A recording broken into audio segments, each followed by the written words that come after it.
There, they should be able to now. Okay, so Genesis chapter 11, verses 1 through 9 is the story of the Tower of Babel.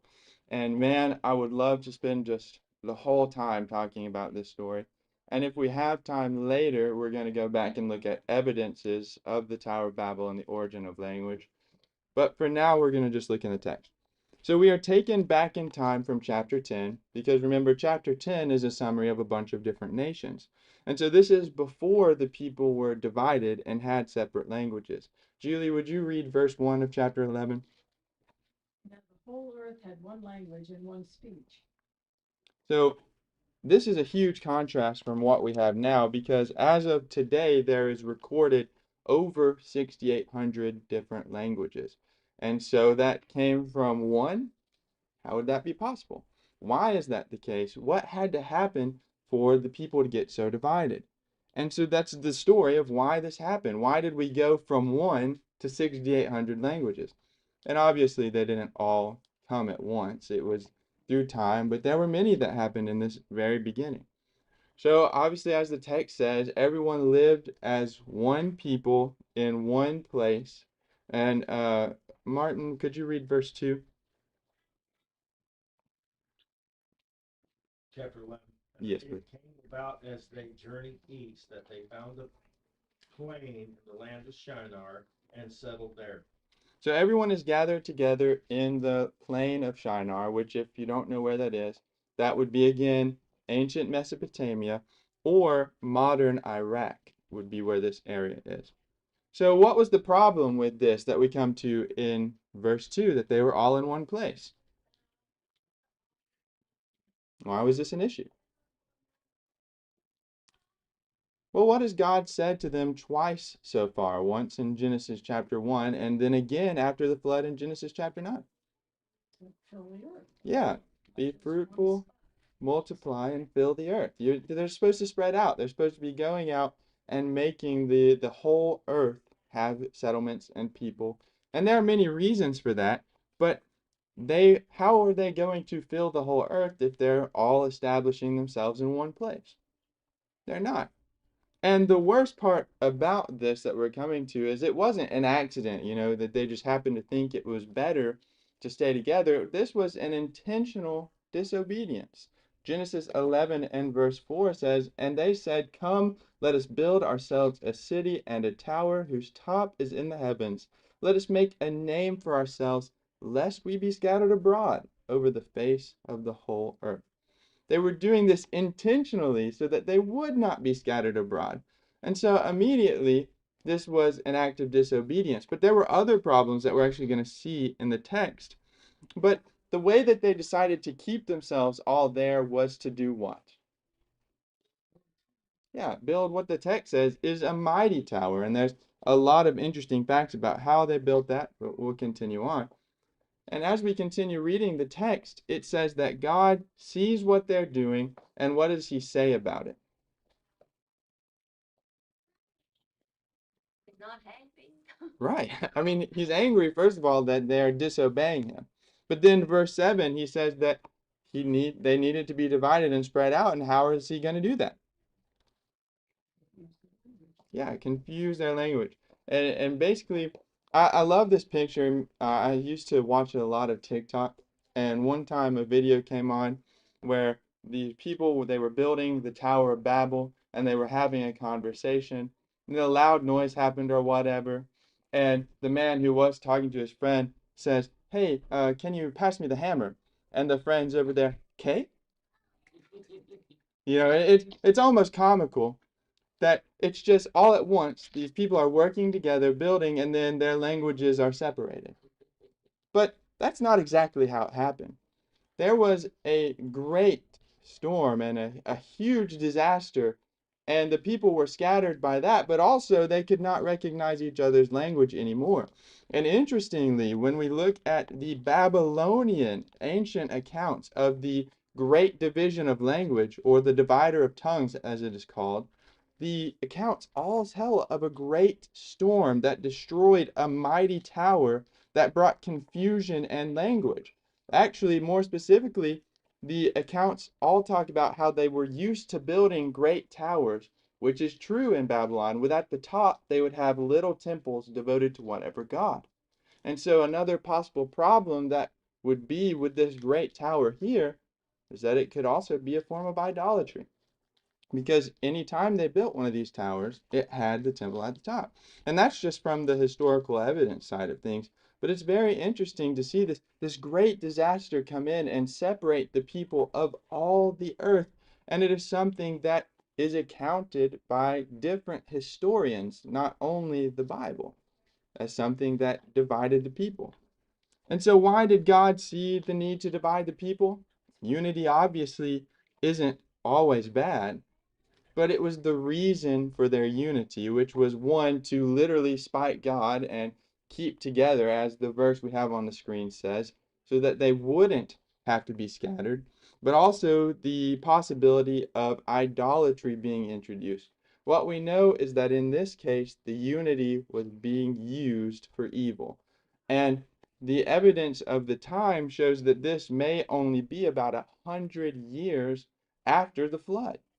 And so already they're pulling themselves back on the path to the sins that the world was destroyed for.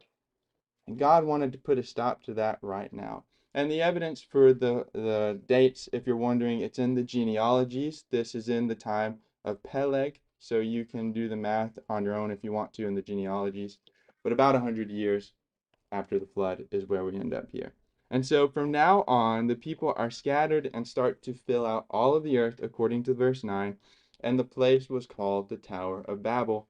And this area would actually eventually become known as Babylon. So a lot of connections to the things that are going to happen and the historical records of outside biblical sources. So a lot of really cool things just in chapter 11. And now we get to verses 10 through 26, and we come to another genealogy. But there's something different about this genealogy. This time it's not just talking about all of the sons of these different people or specific ones they want to look at. This is now narrowed down to one line. This is the messianic line. And I have that put on the screen, which I don't know what it's doing up there. But the genealogies in chapter 5 is Adam down to Noah. Then in Genesis chapter 11, this that we're here now, verses 20 through 26, is Shem down to Terah. I know you can't see that, but Terah is the father of Abraham, and it follows one specific line until verse 27 when it tells us about all of Terah's sons. But then in chapter 12, it gets more specific, and we're going to see that this promise doesn't go to all of Terah's sons, but one, that is Abraham. So we're following who is Abram at the time, but we're following one specific line. And then I already said the days of Peleg, which is mentioned in this genealogy. But also notice in the genealogy how rapidly the age is decreasing. Noah, at the end of chapter 9, how old did Noah live to? 650 years. Close, 950 years. His son, Shem, is 600. So it's a noticeable drop in age. Noah starting at 9, Shem going down to 600. Our Faxad is 438. And then by the time we get to Terah, the end of the chapter, Abraham's father, he's already 209 years. Did I get that wrong about Noah? No, you got it. Okay, I was just sorry, I didn't want to say the wrong thing. But you see a huge decrease in the age limit in just those few generations. And so God is clearly enacting a plan to change the way men live based on the way it went beforehand. And obviously, there's going to be some variation. Some people lived a little older, some people lived a little younger. But by the time of David, it said that he died of an old age and David died at 70. So by that point, the ages were 70 to 80. And really, it hasn't changed for the next 3,000 years. Because, I mean, the average today is still 70 to 80. So God is clearly not saying that anyone here is close to that. But clearly, God is decreasing the age limit because of the previous sins that were enacted. And the 1132 is where we get Terah's final age, which is 205. So in chapter 11, verses 27 through 33, now we're getting a little bit about Abram, just kind of a summary about him and his family to introduce us into chapter 12. And this says that in the time of Abram, God calls the whole family out. And where do they go? To the land of what? That's where their ultimate destination. Where do they stop?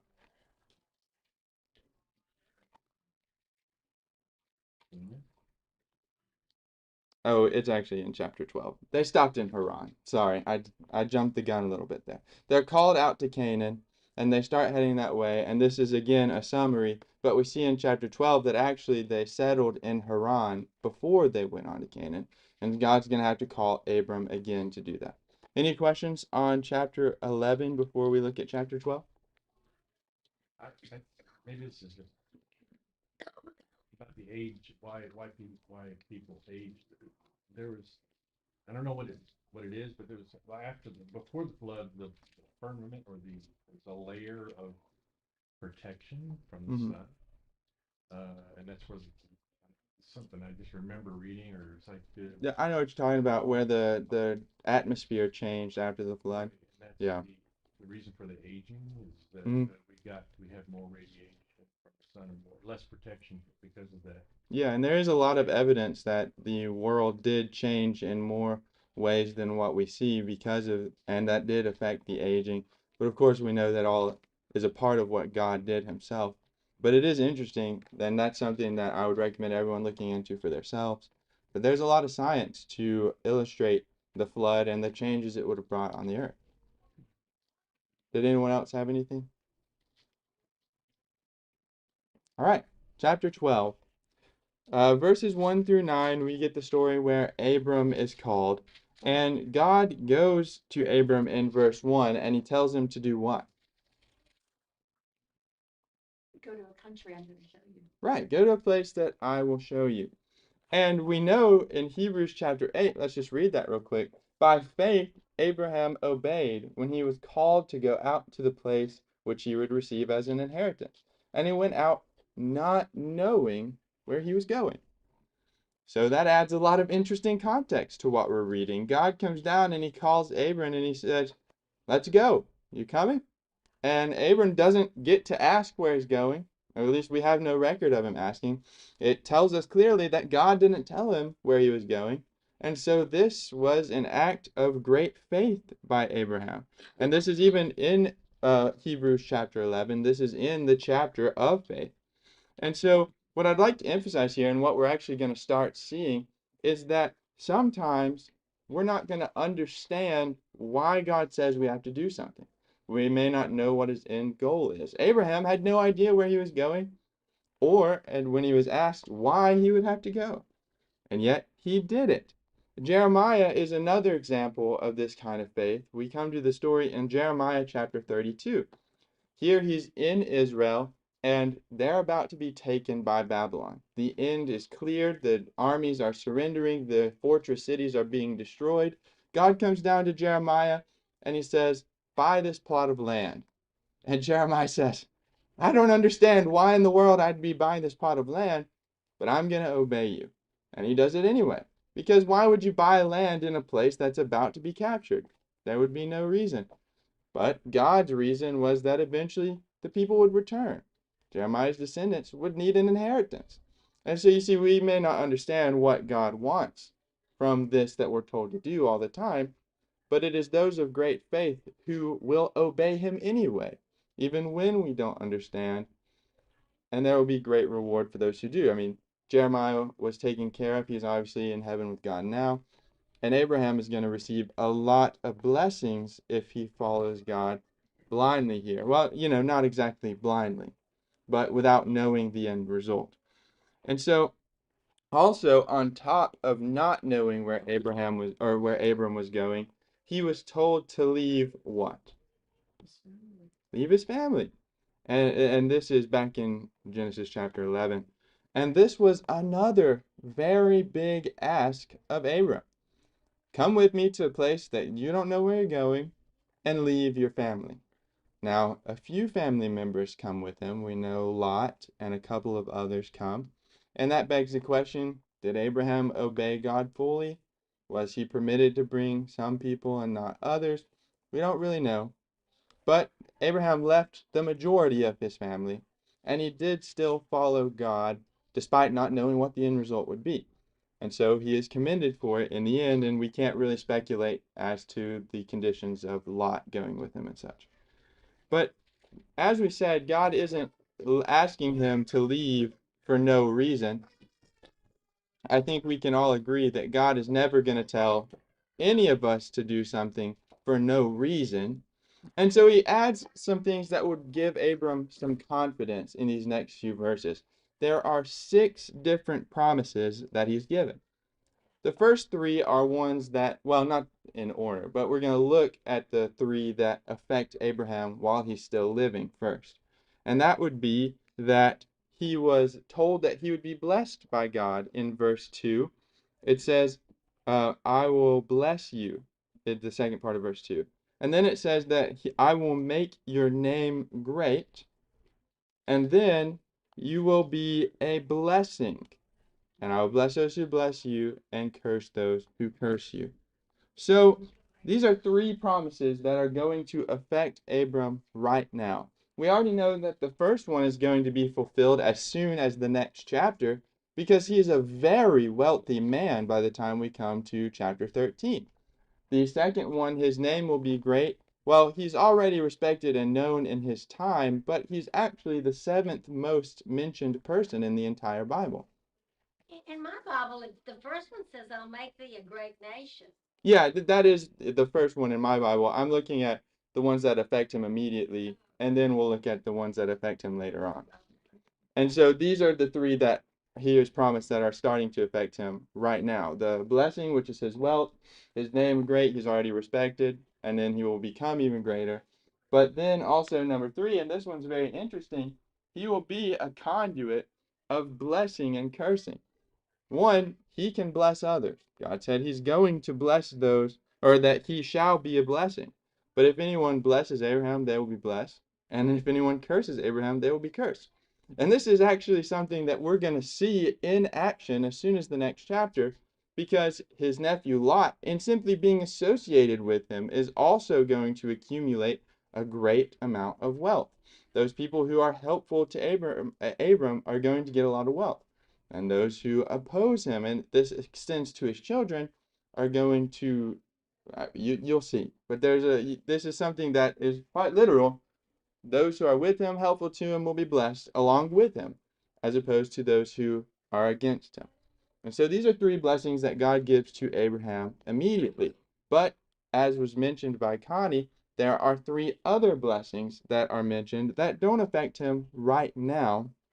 But these are the most important promises that are given to Abraham, because everything that the Bible talks about after these promises are given, everything is about fulfilling these promises. And those promises are that God will make of him a great nation. Then also that he will get a wonderful area of land.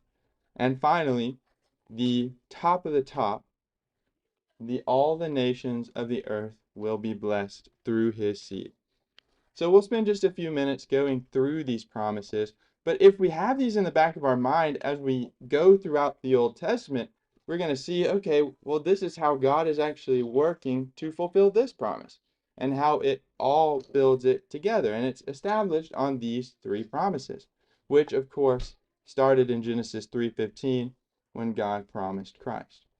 So the first promise is the great nation promise. We're given a little bit more details in chapter 13 when God says in verse 16, I will make your descendants as the dust of the earth, so that if a man could number the dust of the earth, then your descendants could also be numbered.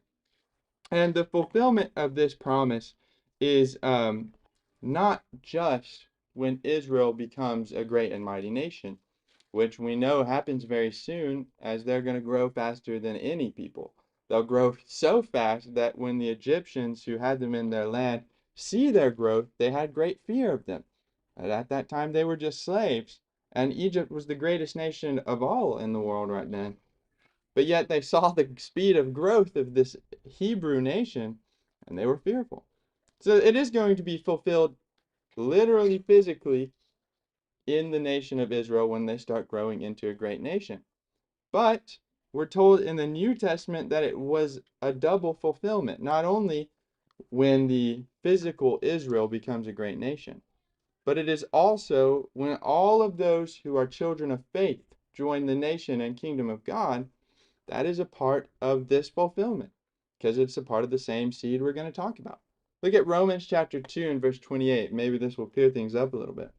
For he who is not a Jew, who is one outwardly, nor is circumcision on that which is outward in the flesh, but he is a Jew who is one inwardly. And circumcision is that of the heart in the spirit, in the letter, whose praise is not from men, but from God. Galatians 3:29. And if you are Christ, then you are Abraham's seed and heirs according to the promise. So we can see, yes, this was fulfilled in the physical nation, but even further, it's extended to all of those who enter into Christ now. And that will make sense as we continue to go through the other promises. But the next one is in Genesis 12 and verse 7, which is the great land promise. And I'm going through these in the order that they were fulfilled. But in Genesis 12 and verse 7, it says, Then the Lord appeared to Abram and said, To your descendants I will give this land. And there he built an altar to the Lord who had appeared to him. Now, Abram is brought from Haran to the land of Canaan when God says this, which is, by the way, a 400-mile journey where Abraham didn't know where he was going. And he's told that his descendants, that great nation we talked about, will take this land. And this is a picture of the land of Israel. As long as the nation of Israel served God, the promise was theirs to keep this land. And we're going to talk about that a little bit more later. But immediately this promise is given. I will give this land to this nation that I'm creating. And finally, the great seed promise. Galatians 3:16. Now to Abraham and his seed were the promises made. He does not say, and to seeds as of many, but as of one, and to your seed, who is the Christ. So we've been over and over emphasizing the lineage of Christ, and that goes back to Abraham. It goes further back, but in the text here in Genesis chapter 12, specifically, Christ is going to come through Abraham generations later. And this is showing that the seed that was promised is fulfilled in Jesus Christ. How will all of the families of the earth be blessed by Abram?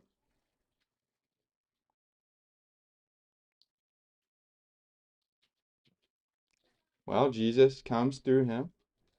He dies on the cross, and then he is raised from the dead and brings forgiveness to all the families of the earth.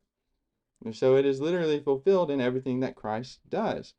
And with these three promises, the story of redemption is now put into full force, doing everything that is possible to get this to happen, to get it to where Christ can bring the blessing to all the families of the earth who would be a part of him. And from this moment on, a reason that these three promises are so important is because all of this that we're going to see in the Old Testament is God working to fulfill these promises in Jesus Christ.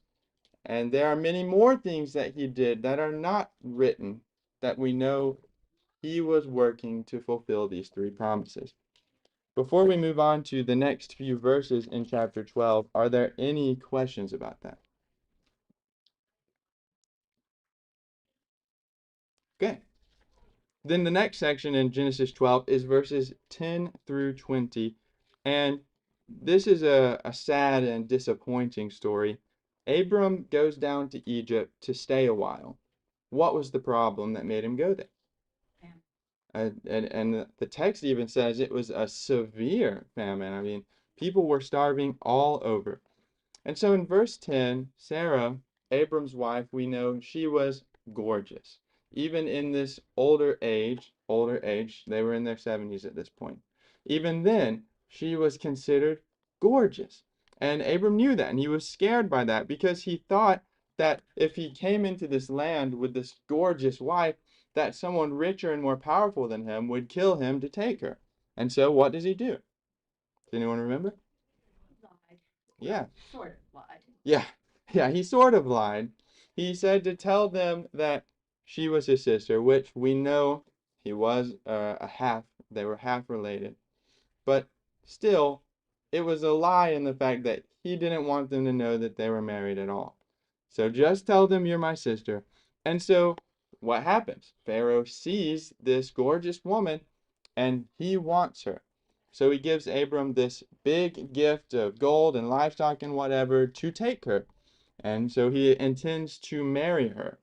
But Pharaoh's house is greatly plagued, and somehow, the text doesn't specify who told him or what told him, but somehow Pharaoh came to know that Sarai was Abram's wife, not his sister.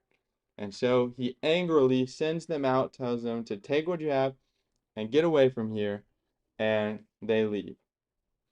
Many times, when somebody is making a record of a great person, or a king even, they tend to write out the mistakes that that person made in order to make them better. In when the king was taking when Sargon II, you know what? I'll save that for later. But the point is, a lot of the times in historical documents, when you read about kings or princes or great warriors, the mistakes they made were left out by the official account. And you have to see other things to find, oh, well, maybe they weren't such a great person. And it makes that record a little less reliable because you don't know what they are and are not hiding. But the Bible, on the other hand, fully exposes the sin of even those who are supposed to be its greatest men. Many have come to the conclusion that because they don't try to hide the failures of even the founding patriarchs of their nations, that it makes the Bible just that much more reliable and believable because it doesn't hide the imperfect. If you ever read an account of American history, you have two different kind of books. You have the kind that makes the Americans look all wonderful. They came in, they ate a lovely Thanksgiving dinner with the Indians, and they made a treaty and nothing went wrong. Okay, maybe some of that happened, but how much can you really believe if everything was just happy all the time? You could also read an American book where, yes, there was a lot of good done. There were a lot of good things that the early Americans did, but there was also a lot of tragedy. Which one would you believe more? The one that was perfect or the one that showed the good and the evil? I would always choose the one that was truly honest despite how it made them look. And that's the case with many people who have gone against the Bible, that is, at least open their minds to considering the historicity of it because it tells the good and the bad, despite what character they're talking about.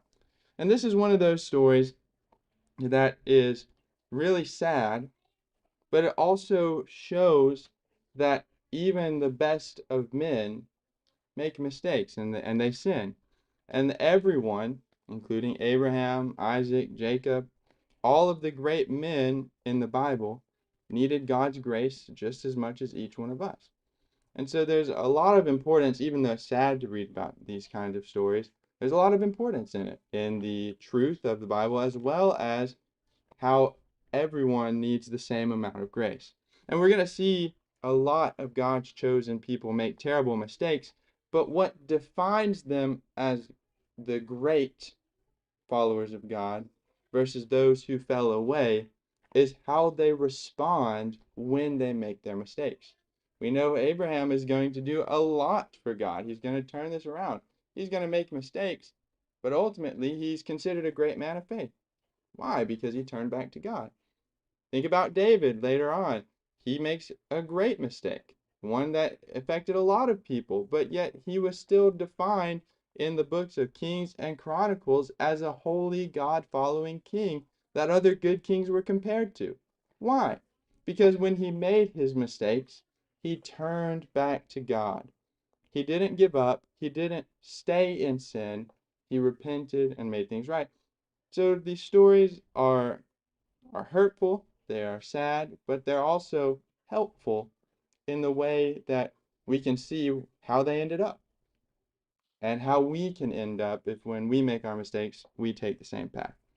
And this is a lesson that I think everyone can be reminded of when they're reading the Old Testament. But that concludes chapter 12. Are there any thoughts or questions? On chapter 12, verse 3, Mhm. bless those who bless you and curse those who curse you. This is a double blessing because it's one thing just to get a blessing for what you do, but for those who try to oppose you, that's even better. Yeah. And so I think Yeah. this was a situation with Pharaoh and his wife, that this was kind of a cursing to Abraham for Pharaoh to try to take her as a wife. Right. And on the other hand, we see those associated with him who are blessing to him, they get a great blessing in return. And so there are a lot of good points like that about it. So anything else? And from the first verse where God tells Abraham to go, that reminded me of, like the Great Commission and how we're supposed to go. And we don't always know, like all the circumstances that we're encounter. But then I was also thinking about when Jesus calls his disciples and tells them to come and follow me. They ended up having to go through a lot, and they don't always know, everything that they'll encounter. But the the promise that God will always be with them is like, kind of constant throughout the whole Bible. Yeah. Like even to us. And that is a great point. And there are tons of examples in the Bible of God saying, do this. They have no explanation of why, but those who did it were considered faithful and great followers, and most oftentimes either were explained to after or inherited that eternal reward. And that's a good point about the disciples, and that applies to us still. Jesus tells us to follow him. The only warning we're getting is that we're going to go through stuff, but we don't really know what we're going to go through. So we just have to trust that God is reliable and faithful. That's a good point. Anything else? All right. Then we will briefly summarize. We'll start chapter 13, and we'll finish it next time. No, I think we won't. There's just too much good stuff. So Sunday, 13, 14, 15, 16. That's what we'll go over. We'll try to. All right, thank you. It says, let your conduct be without covetousness. Be content with such things as you have.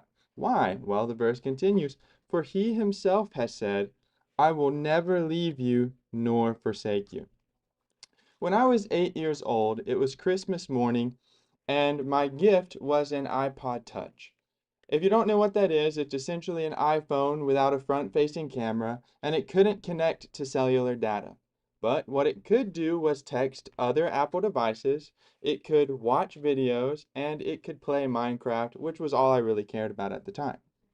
I was so excited. This was the best thing I probably ever could have gotten, and really it was a great gift. It was more than what an 8-year-old needed. So Sunday comes around, and I'm so excited to tell all of my friends about it, to show it off. And so as soon as the amen is said, I run over to my mom, grab my iPod, and go to show my best friend. Well, I go over and he shows me his brand new iPhone, it has a front-facing camera. It can connect to cellular data, and what hurt the most was it could play Minecraft slightly better than what mine could.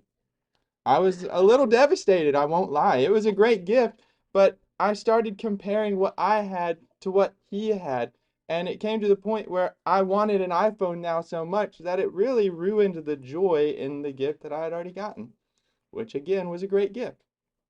So I set in my mind that I wanted an iPhone.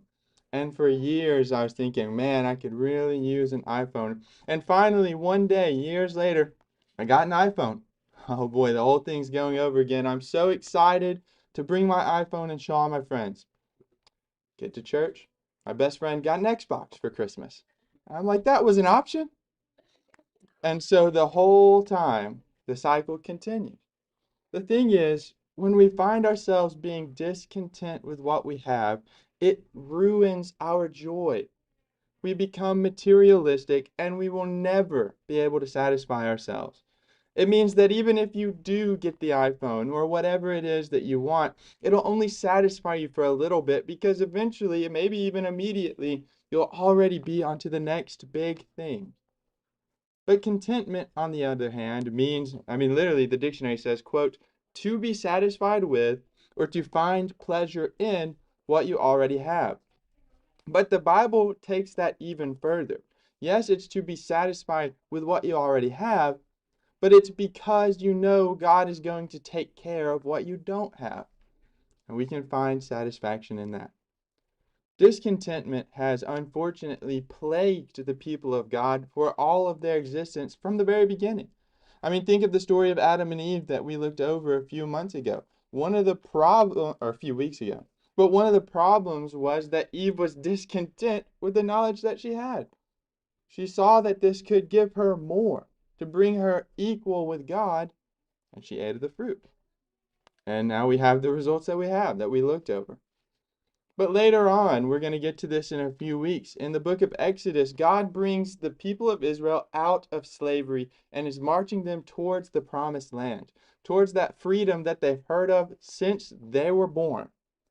And over, Exodus 15, 16, and 17 are just 3 stories right in a row where the people of Israel were discontent with the way that God was leading them to the promised land, and so they complained and made things worse for themselves. But it continues. If we go down a little further to 1 Samuel chapter 8, the people had taken the land and judges had been ruling for God through God's instruction for generations. But the people were discontent with that. Specifically in 1 Samuel chapter 8, it says they wanted to be like those who are around them and they wanted a king. And so God gave them a king. Were they satisfied? No. From the book of Kings to the book of Malachi, the largest portion of the Old Testament, the people continued to be discontent with God for this reason or another and turned to idolatry, and all sorts of things happened to them because of that. There's a lot of stories of this being a problem in the Bible, but unfortunately, many people still struggle with discontentment now. Many are discontent because they have the psychology mindset called the if only mindset. If only I had this much more money. If only I had a better job that I enjoyed more, or a faster car, or maybe a bigger house, whatever the things are. The if onlys are endless. People tend to think that a change in circumstances will bring joy and contentment. For us, the grass is always greener somewhere else, unless we can learn to find our satisfaction in the things that are not from this earth, the things that are eternal.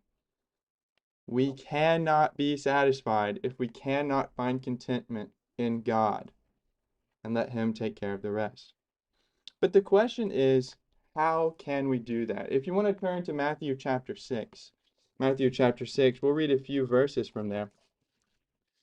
But to start, we have to understand that there is a difference between need and want. And God understands that difference. We need money. That's just the way that life works. We have to have money to buy things. We need clothes. We need food and shelter. God knows all of that. He knows we need them. Matthew chapter 6, Jesus says, beginning in verse 31, Matthew 6:31, therefore do not worry, saying, what shall we eat? Or what shall we drink? Or what shall we wear? For after all these things the Gentiles seek. For your heavenly Father knows you have need of all these things. So what? Verse 33, but seek first the kingdom of God, and all of these things will be added to you. You see the point? There are people who genuinely do need more money, more food, more clothes, or whatever the case is to keep them alive or to support their family. And there is nothing wrong with being in need. And if we are in need, God makes provisions. He tells us to work, to do things to provide for our family. In 2 Thessalonians 3 and verse 10, the verse ends by, if a man will not work, neither how shall he eat. So it's a good thing to work. But genuine need is not what we're discussing today. We are talking about being discontent or dissatisfied with what you have, even if it's still good or even if it's enough for you and your family. I will always remember this. I love to listen to podcasts or listen to YouTube videos while I'm on the road because I spend a lot of time on the road. And I came across an interview with between two men, and the one being interviewed said over and over, quote, "I'll never be satisfied," end quote. He talked about how much money he had. He talked about how beautiful his wife was and how many children he had, all of his luxury cars and this massive mansion that he loved. But the point in him mentioning all of it was that it was never enough. He was not satisfied with it, and he always wanted more. In fact, he said in the interview that his focus on life was to get more. And all it sounded like was a man who was never happy. And when he mentioned things like his beautiful wife and kids, he talked about also how many side chicks he had and how many kids who didn't belong to his wife and how cool and handsome or beautiful or whatever the case was. He talked about how he wanted to buy a new, bigger house every 10 years and have a new car. And one of the most shocking things was he said if he was 70 years old sitting out on his porch and he didn't have 10 times more money than he did when he was 60 years old, he would get up, slap himself in the face, and get to work until he had 10 times more. That's crazy. He doesn't need more, obviously. I mean, even where he was now, he'd be fine. But in his mind, that was the purpose for his living, to be able to get more than anyone or more than the year before. And when this is our mindset, although of course that is the extreme side, but when our mindset resembles this, everything that we have, all the blessings from God, no matter how great they were, become meaningless because we're always using them as a stepping stone just to get to the next big thing. There are so many problems that being discontent brings into our lives. You won't be happy. You won't be thankful. You'll certainly be less generous because you need what you had to get more things.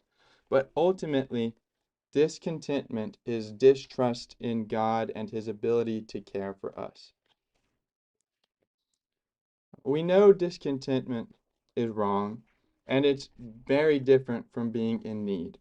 So we need to discuss the biggest reason that people become discontent so that if we are living in that, we can stop ourselves, but we can also prevent others from falling into this lifestyle. And the biggest problem that I found, no matter where I look, is simply narrowed down to materialism.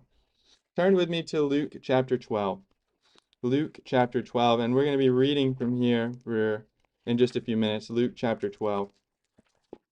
Materialism, from the dictionary, is, quote, the lifestyle where physical well-being and worldly possessions constitute the greatest good and the highest value in a person's life. That's the end of the quote. This way of life has always been around, but it became popular, really popular, and was officially named in the 800s BC. And this way of thinking has gone in style and out of style throughout history, but interestingly, you can trace it back to the reason different countries and kingdoms fell was due to materialism. People have tried to disguise it with different names or meaning over the years, but the fact is that the mindset still remains. And interestingly, it kind of fell away, materialism, because everyone was too poor to be materialistic for a little while. But in the 20th century, it really started to come back, but this time in the Americas. And as you can see today, it has continued to grow exponentially here since then, and many people live with that in the back of their minds. Materialism is the biggest reason for discontentment, and we need to recognize it. So not only that we can avoid it, but as I mentioned, we can help the many who are trapped by it get out. Now we get to our chapter in Luke 12. Luke 12, let's read about this exact type of mindset and what it gets. Luke 12, beginning in verse 16. Then he spoke a parable to them, saying, The ground of a certain rich man yielded plentifully. And he thought within himself, saying, What shall I do, since I have no room to store my crops? So he said, I will do this. I will pull down my barns and build greater, and there I will store all my crops and my goods. And I will say to my soul, Soul, you have many goods laid up for many years. Take your leave, eat, drink, and be merry. Verse 20. But God said to him, You fool, this night your soul will be required of you, and then whose will those things which you have provided be? Verse 21. So is he who lays up treasure for himself and is not rich towards God. Jesus says something similar back in Matthew chapter 6, verses 19 through 21, when he says, Do not lay up for yourselves treasures on earth, where moth and rust destroy, and thieves break in and steal. But lay up for yourselves treasures in heaven, where neither moth nor rust destroy, and thieves do not break in and steal. Why? Where your treasure is, there your heart will be also. The man in Luke chapter 12 that we just read about put his entire life, joy, and pride into his possessions. Everything that he had, his whole being, was stored up in those barns. He was the very definition of a materialistic person. And what was the result? Well, he ignored all of the important things. And randomly, although he thought he had a long time to live and a lot of money to spend, randomly, God came and it was his time. Did he have anything stored up for himself in heaven? He had nothing left. He couldn't bring his items with him. He hadn't worked to be closer to God. He had no family to give his things to. And so all of it was for nothing. Mark 8 and verse 36, a really important verse, says, For what will it profit a man if he gains the whole world but loses his own soul? It's a rhetorical question. The answer is there is no profit. It is only loss, and it's eternal loss. One man writes, quote, The love of money quenches the higher aspirations of the soul, end quote. The love of money is something that will degrade you so much into a being that thinks of only one thing to the point where you totally derive yourself of your higher calling from God because it means nothing to you. You've derived yourself of every other joy. And when this happens, when we become so materialistic that's all we think about, we can truly say, as this man said, Soul, you have many goods laid up for many years. Take your ease, eat, drink, and be merry. But the result will be the same as we found in chapter 12. Turn with me, if you would, now to Genesis chapter 31.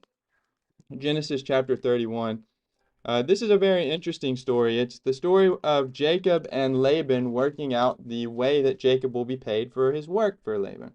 In Genesis chapter 30, verses 31 through 34, we see that Jacob was doing the work that Laban said, and God was blessing him so that Jacob became very rich.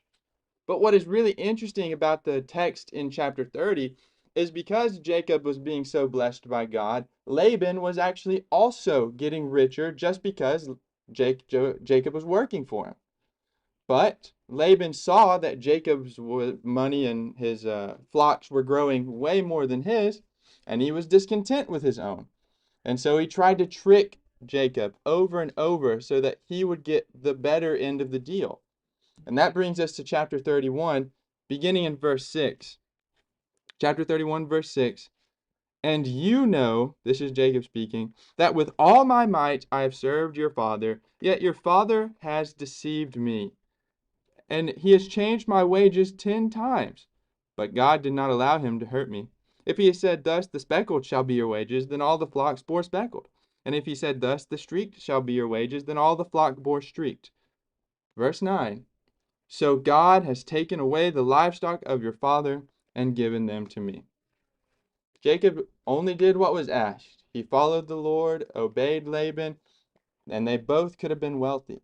But because Laban was unhappy with Jacob getting more than him and tried to trick him so many times, God took it all away.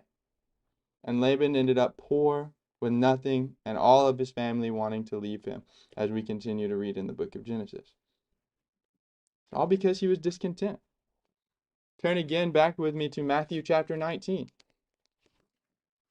Matthew chapter 19, we have another story. This one's a really famous story of Jesus' about the rich young ruler. This was a real man who came up to him. And he struggled with this mindset. He was wealthy for his whole life. But there's something a little different about this one than the other story we read. Matthew chapter 19, and let's begin together in verse 16. Matthew 19, verse 16. Now behold, one came to him and said, Good teacher, what good thing shall I do that I may inherit eternal life? So he said to him, Why do you call me good?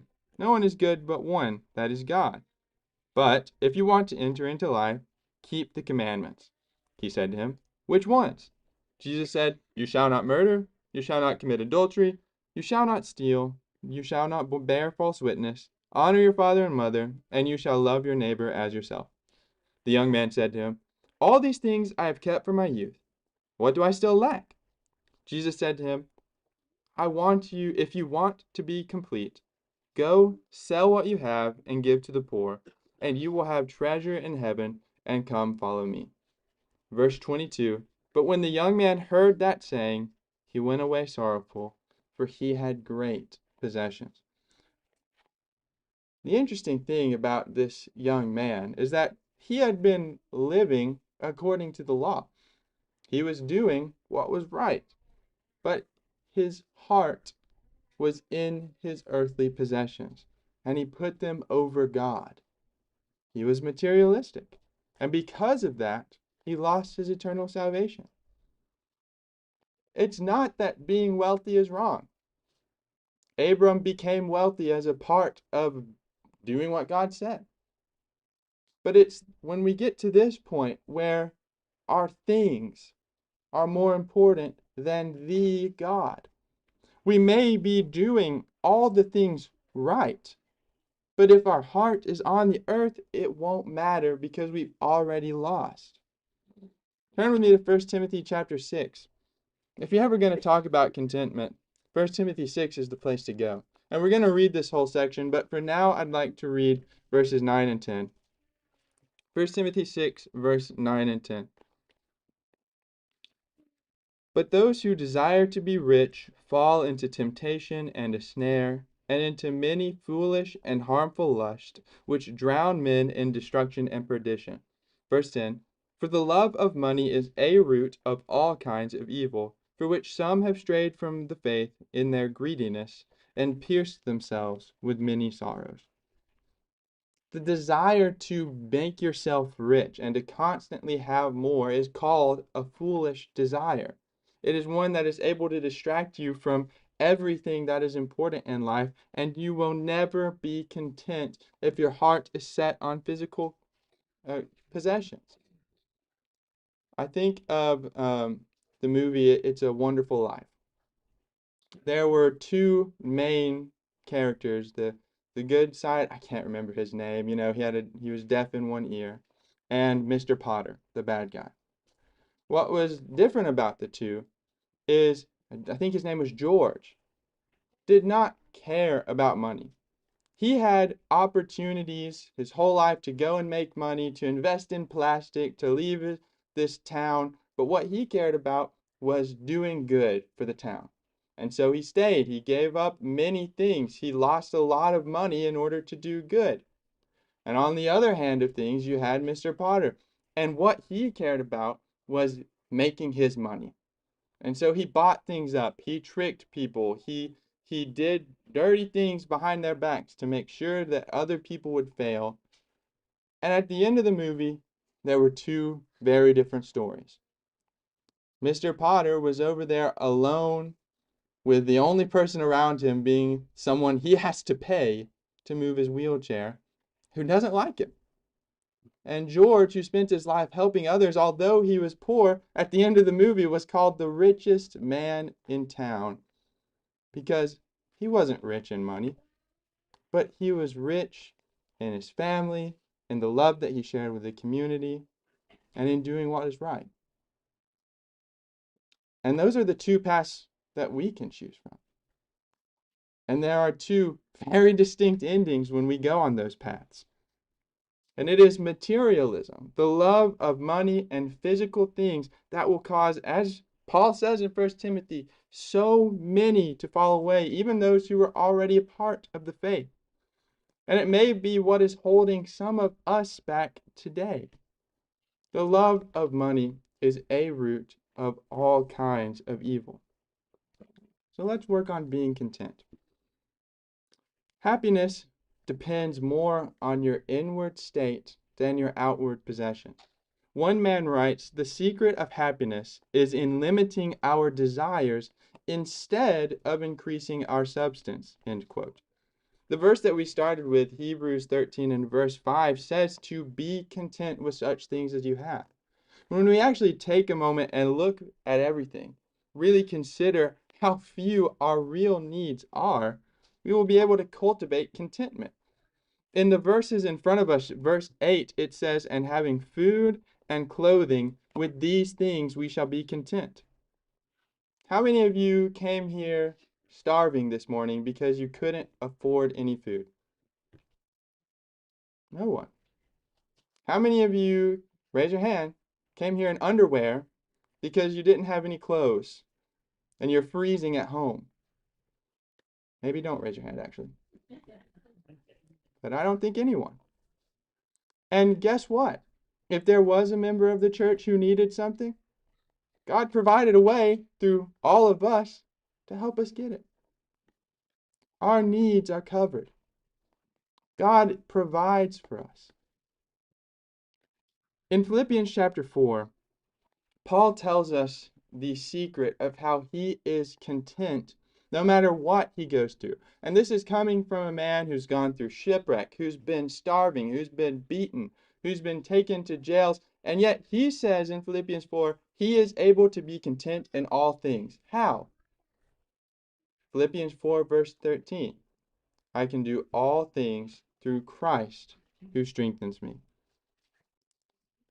Verse 11, he said, in whatever state that he was in, because of Christ, no matter where we find ourselves in this life, we can be content because we know he's going to take care of us. Esther and I, when we were first married, we were really, really poor. Before she actually moved in with me when we got married, I survived mostly on ramen noodles and lettuce because that was a pretty nice dinner for me at the time. We never starved.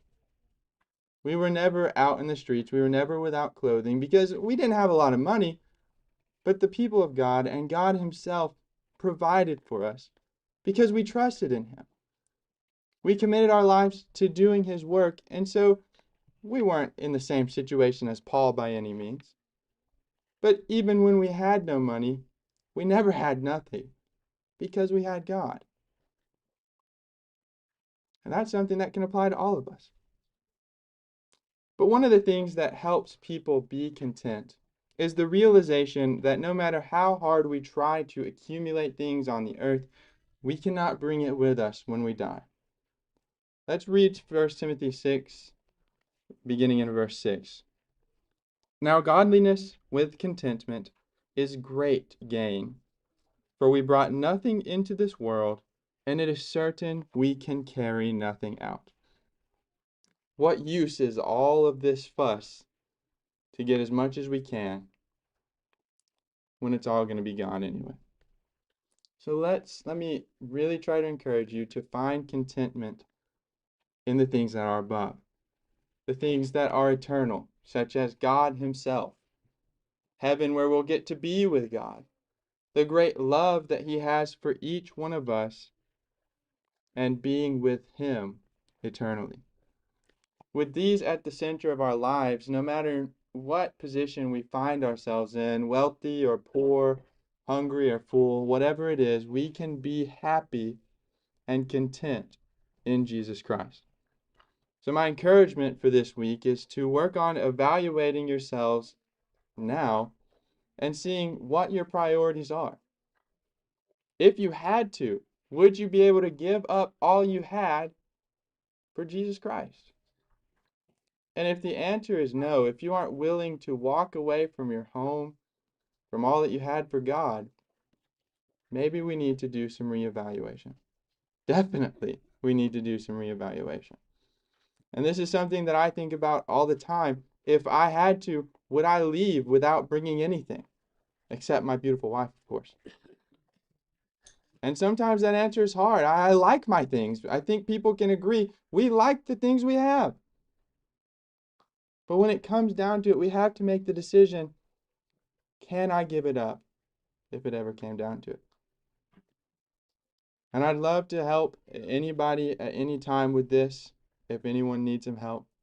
Brother Martin would, Brother Larry, and myself, not Brother me. If at any time you need help, call us, text us. We'd be happy to study. We'd be happy to help you reevaluate yourselves. But as we come to a conclusion and sing our last song, let us really evaluate whether or not we've given our lives to Christ. And if not, I encourage you to come to the front or contact one of us as we stand and sing.